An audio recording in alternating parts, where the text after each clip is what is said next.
Muy buenas noches, bienvenidos a un nuevo programa de Alta Política, como todos los días martes, en vivo en la señal 2 de Somos Alta, junto a Rosario Alurralde y Javier Cornejo Solá, tratando de que sea un espacio de esclarecimiento de los temas de la realidad. Y mirá si, Rosario, tenemos para esclarecernos en esta semana, ¿no? Realmente, primero agradecer a mucha gente que a través de sus mails y sus comentarios nos ha servido a todo el equipo de producción para hoy también preparar un especial que está de alguna manera vinculado a lo que es la corrupción. Por otro lado... Andrés, ahí tenemos Facebook, para la gente que sepa, están subidos los videos, aquellos que no puedan llegar a los programas, están en el Facebook, así que para que nos sigan por las redes sociales, Alta Política, van a encontrar. Que se hagan amigos de Alta Política, se hagan amigos de Alta Política. Por otro lado, bueno, asistimos, como decíamos ya hace dos semanas, en ese trabajo que hicimos junto a Alan Robles y todo el equipo de producción de Alta Política, en lo que fue el desmantelamiento del monumento a nuestros héroes de Manchalá.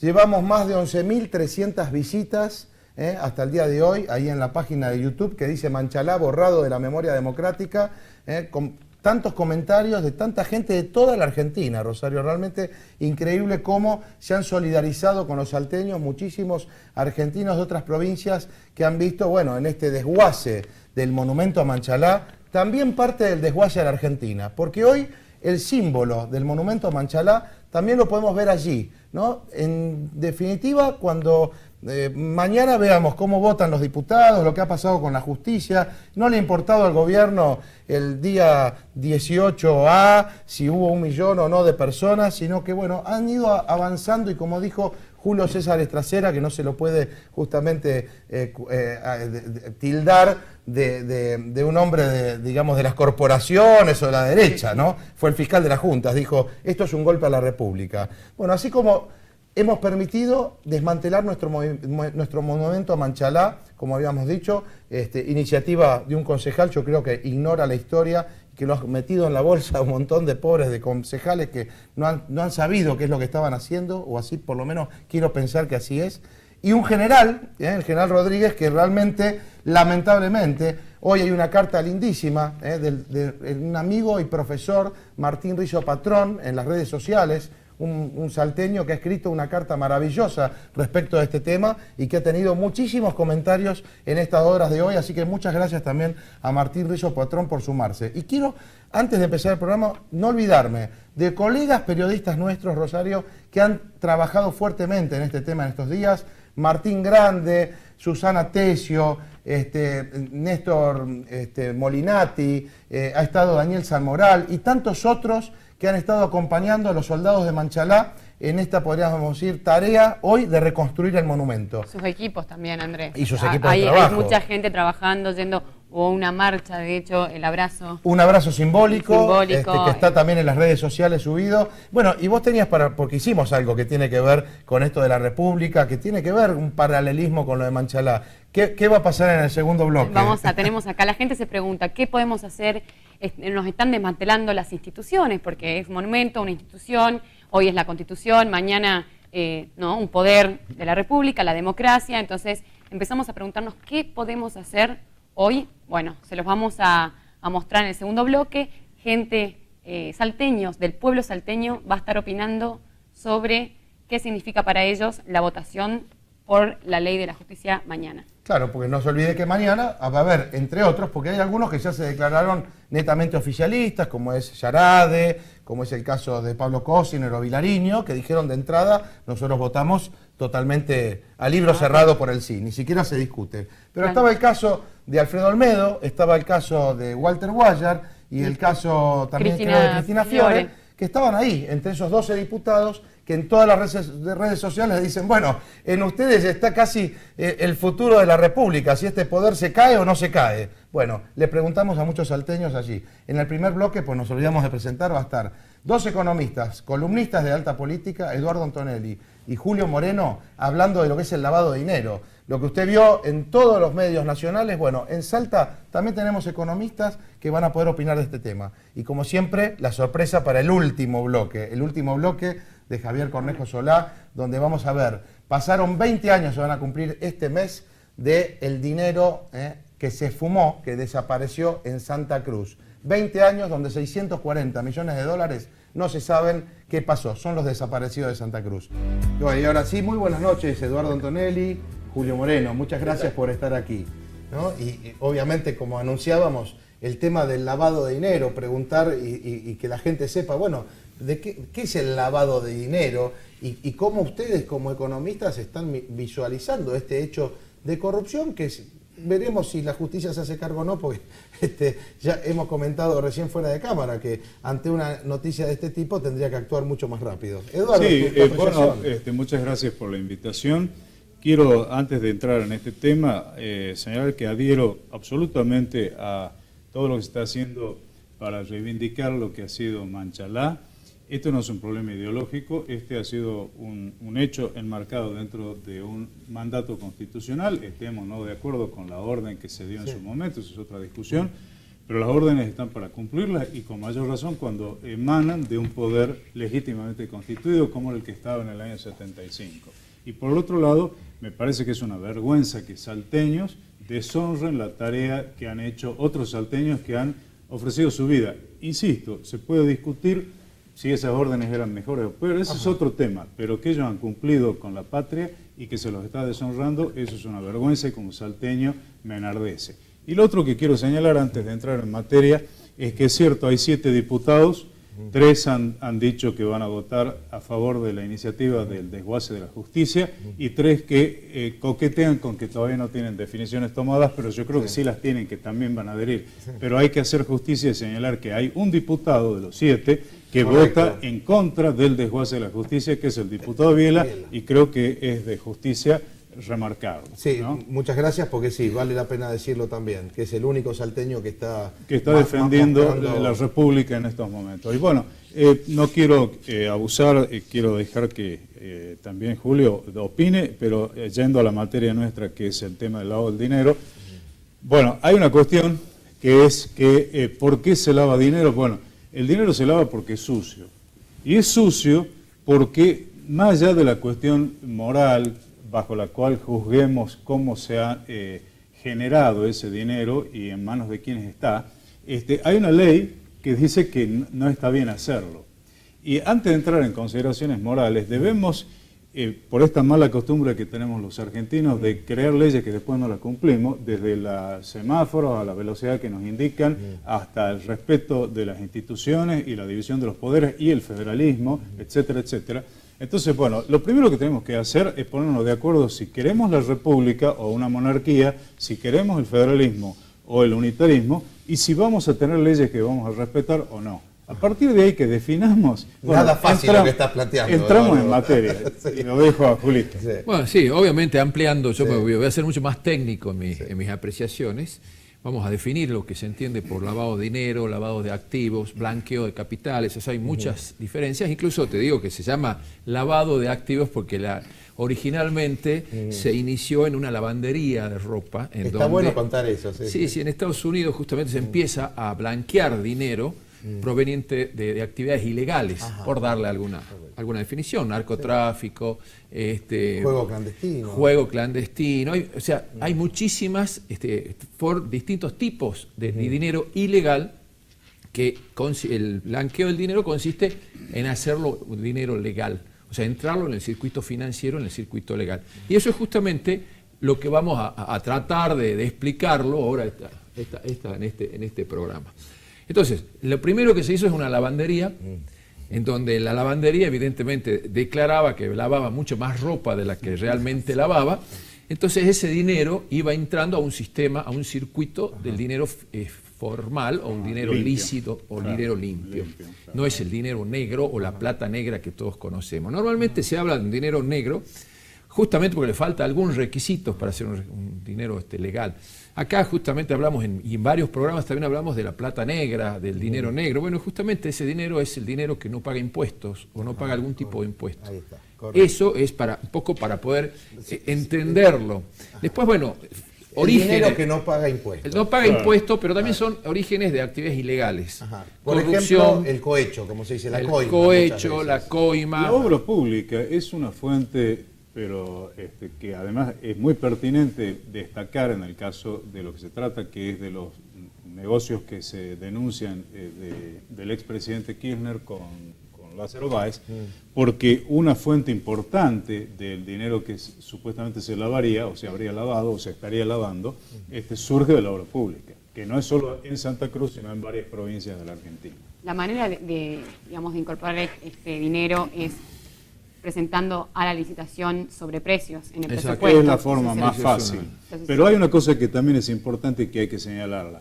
Un cómplice, entre comillas, de este mecanismo son los presupuestos que permiten transferencias de partidas y permiten la incorporación de partidas que no están definidas a priori en el presupuesto. Hay un artículo de la Ley de Presupuesto, de Salta y de la Argentina y de otras provincias, que dice, si el gobierno recibe más recursos, los incorpora y los puede gastar, con la presuntamente ingenua cláusula de no modificar el déficit o el superávit que ese presupuesto indique. Pero claro, el presupuesto puede ser de 100 y finalmente terminar siendo de 1.000.000.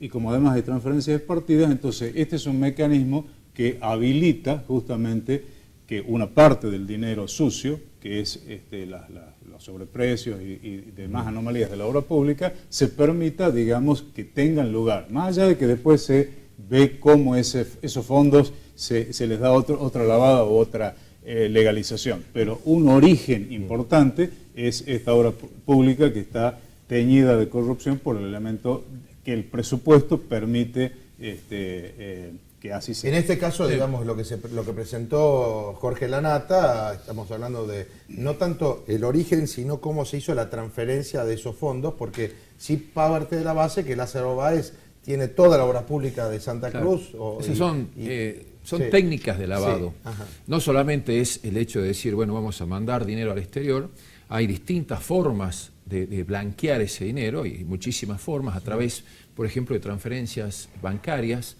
a través de creación de muchas empresas, que son empresas normalmente virtuales, en donde a cada empresa se le da un determinado capital y ese capital va a ser el capital inicial que va a tener esa empresa. Entonces, si vos formás muchísimas empresas en distintas partes o en distintas provincias o ciudades o países, esas empresas van a tener un capital de trabajo, que es un capital ilegal, que a través de actividades lícitas, que hay países incluso que lo aceptan, como también hay paraísos fiscales que no preguntan el origen de todo ese dinero, evidentemente ahí es una fuente de blanquear todo ese dinero. Eso es a través de transferencias bancarias, transferencias financieras, después a través de la famosa llevada de dinero en valijas. También, lo de Antonini Wilson. Bueno, eso es una forma también, eso es una de las formas también. O sea, hay muchísimas técnicas que se utilizan, por ejemplo, comprar inmuebles o bienes a un valor muy bajo, después venderlo a un valor de mercado y esa utilidad, esa diferencia, es el dinero que se blanquea Yo quiero insistir en una cosa que es el tema del presupuesto. El presupuesto tiene estas trampas, pero lo más grave es que la ejecución presupuestaria, es decir, en qué medida ese presupuesto se ha traducido en realizaciones concretas, no tiene un control.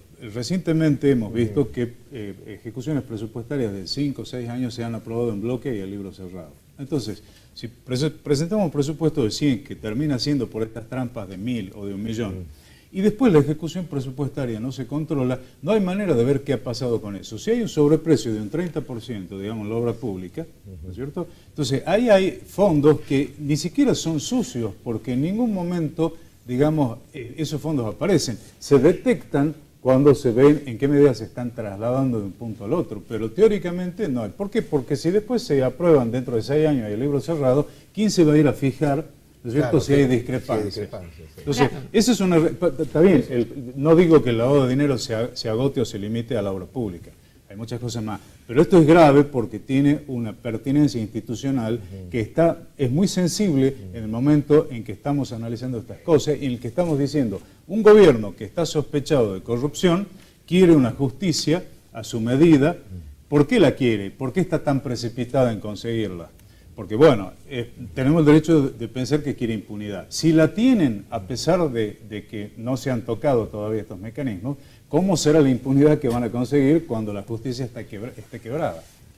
Yendo un poco a la parte preventiva, ¿no? Cuando nos pasa esto, estamos ahora en la enfermedad, ¿no? Curando esta enfermedad. Antes de llegar, ¿cuáles son los mecanismos de control que tendrían, Bueno. digo, desde el ámbito privado y desde Sí. las entidades Bueno, bancarias. en nuestro país se adhiere a todas las luchas contra el lavado de dinero, luchas que han enarbolado organismos internacionales como el Banco Mundial, el Fondo Monetario Internacional. Hay muchísimos organismos que están luchando contra este lavado de dinero. Hay normas muy estrictas sobre el lavado de dinero, incluso ahora hace muy poquito lo debes haber visto en dos empresas que han denunciado, que han entregado algún tipo de dádivas o de coimas a funcionarios, a gente de Argentina. Allá son muy estrictos, en el caso de Estados Unidos son muy estrictos e incluso hasta tienen penas de prisión. A ellos estudian determinados casos de transferencias de dinero que se hacen al exterior, ya sea a través de inspecciones que realizan o a través de denuncias que se realizan. Hay dos empresas que ya han sido, incluso hoy son tapas de diario, claro, sí, una de Estados Unidos y otra de Brasil. Pero Ahora, por ¿qué pasa? transferencia de dinero Por también. transferencias de dinero o por que no fueron... coimas o por que irregularidades. que no se legalizó esa plata. que digamos, no saben explicar cuál es el origen o el destino real. Entonces, ahí esa caja negra que vos tenés ahí, evidentemente, es lo que puede entrar a agravar. Son estrictas muchas las leyes, porque evidentemente está también el trabajo del narcotráfico, que son muy delicados con ese tema del narcotráfico y, bueno, por supuesto que trae una consecuencia pésima del lavado de dinero. En Argentina hay una ley de lavado de dinero adhiriéndose a toda esta campaña, que esta es una campaña que después del caso Watergate empezó a crecer en Estados Unidos, ya no es un tema tan viejo ni tan nuevo, es un tema de actualidad y un tema que sí ya se ha tomado todas las medidas que se puedan hacer. Argentina dictó una ley también. Y a través de esa ley se crea una unidad de información financiera, la UIF, la famosa UIF, en donde esta unidad es la que controla todas las actividades, los depósitos o el manejo de dinero sospechosos, en los cuales involucra a entidades financieras, a determinadas profesiones, en el caso de contadores públicos y demás, que cualquier actividad que sea sospechada de lavado de dinero la tienen que declarar en esta unidad de información. Evidentemente también tendrá que actuar los organismos como la AFIP u otro tipo de organismos que vayan y vean cuál es el origen lícito o legal de ese fondo. Ahora, en este caso puntual, quisiera preguntarles, cuando hay una información periodística de este tenor donde había supuestamente una documentación respaldatoria de lo que se estaba diciendo allí, ¿no es ilógico que haya pasado 4 días hasta que a un juez se le ocurre allanar un lugar? Después de 4 días creo que no queda nada. Bueno, no sé, ¿cuál es la opinión de ustedes? Bueno, ese es el punto, es decir, hay una sospecha muy generalizada de que hay una connivencia de las autoridades con esto. Por ejemplo, se dice que Gilles Carbó, la jefa de los fiscales, ha dado instrucciones para ver cómo se puede tapar estas cosas. Esto es algo realmente inconcebible. En todo caso, sí es pertinente señalar la mora, la falta de reflejos políticos de la oposición, que no tiene una posición más estridente, digamos así, en este caso. Pero yo quiero hacer un comentario adicional, que viene bien para entender cómo en otras conversaciones que hemos tenido en este espacio, yo he sido y soy un crítico tenaz de la política económica. Si nosotros tuviéramos una economía normal, con un tipo de cambio libre que lo establezca el mercado y con la intervención del Banco Central para establecer las transferencias de moneda extranjera, el mercado marginal sería mucho menor del que es ahora. Y sería mucho más fácil controlar los movimientos de capitales. Porque los movimientos clandestinos serían, digamos, tendrían más dificultades porque al haber más transferencia. En cambio, al estar instalado el mecanismo de cuevas y el mercado marginal y todo lo demás, bueno, el cepo facilita. Claro, entonces también yo tengo que pagar 8 pesos, pago 10 pesos, pero... Es que ahora se está dando un caso muy atípico, porque se están vendiendo, o sea, está entrando dinero por las exportaciones, en el caso de soja, hay casi 9.000 millones de dólares que van a entrar, y eso entran a un dólar de 5 pesos, menos las retenciones y demás. Pero ¿qué están haciendo la gente? Está comprando el dólar en el mercado marginal, el dólar blue. Sí. Entonces está vendiendo un dólar a 5 pesos, menos las retenciones, 3 pesos y más, y está comprando un dólar a casi 9 pesos. Evidentemente está entrando de un sistema, de un mercado formal a un mercado informal. Y bueno, esas son las cosas que van pasando porque no hay reglas de juego claras. Qué increíble esto que decís, Julio, porque esto evidentemente hasta para el mismo productor. Bueno, pero y es la unidad de valor, la unidad de... lógico, Y ¿no? porque se sabe que el dólar va a seguir subiendo. Entonces, más vale comprarlo a 9 y no a 14, digamos. Entonces, es una manera de protegerse también, porque la inflación va a seguir, ellos van a vender los dólares y van a poder comprar los insumos en una situación más clara. Vamos a tener que invitarlos también para hablar de ese futuro económico, porque hoy queríamos hablar justamente de esto, que es el lavado de dinero, porque está obviamente en la tapa de todos los portales, inclusive por la denuncia que ha hecho. Sí, denuncias, periodística, contradenuncias, ¿no? y Pero, demás, que Y les la hace gente- mucho mal al país, a Y la la institución. gente, claro, la gente dice, por ejemplo, una persona, ¿no? que tiene su negocio, que tiene su ingreso, dice, a ver, yo estoy acá ganando y tengo que pagarle mi 50% de mi sueldo al Estado, y me pasa que cuando llego al Estado me entero de estos casos de corrupción. Entonces se plantea una cuestión moral para la persona que tiene que pagar todos sus impuestos, que quiere tener todo en blanco, que dice, a ver, yo quiero hacerlo, quiero aportar, pero trabajo la mitad del año para el Estado, y esa mitad del año que yo trabajo para el Estado se compra unas tierras en otro lado, bueno, hablando de Estado, Sí. personas que deciden utilizar ese esfuerzo que yo hago de mi mitad de año trabajando en otra cosa para Y si encima, producir lavado de si yo dinero. quiero hacer una denuncia, si se aprueban las leyes, que es lo más probable, aunque previsiblemente la justicia las va a considerar inconstitucionales, pero bueno, yo quiero patalear, digamos así, la justicia me va a decir no. Es decir, acá el único que tiene derecho es el Estado, o sea, quienes están al frente del Estado. Y bueno, y en ese escenario, además de estos problemas que está señalando, tampoco hay más inversiones, porque ¿quién va a invertir en un país donde el derecho de propiedad no está claramente defendido? Claro, pero hay un tema, Andrés, un poco para aclarar y ampliar un poco más, que se está hablando de cuáles son las medidas económicas y las incidencias de todo este paquete de leyes y demás sobre la economía. Evidentemente, hoy estamos entrando en un proceso en donde no se están generando fuentes de trabajo genuinas. El único dador de trabajo es el Estado. Y no hay inversiones directas extranjeras, evidentemente es justamente por todo este paquete de medidas, ¿no? Si Incluso, a esto le agregamos la reforma de la justicia, la Argentina Por eso, no tiene claro. salida. Eso voy. Y las No hay denuncias de seguridad. corrupción, claro, no hay seguridad jurídica. Muchas gracias, Eduardo. Gracias, Julio. Vamos nosotros a una pausa y enseguida vamos a ver qué opina la gente de la reforma de la justicia, o por lo menos qué opina del voto que van a dar mañana 3 de los diputados salteños que todavía están ahí en vilo, qué van a decir.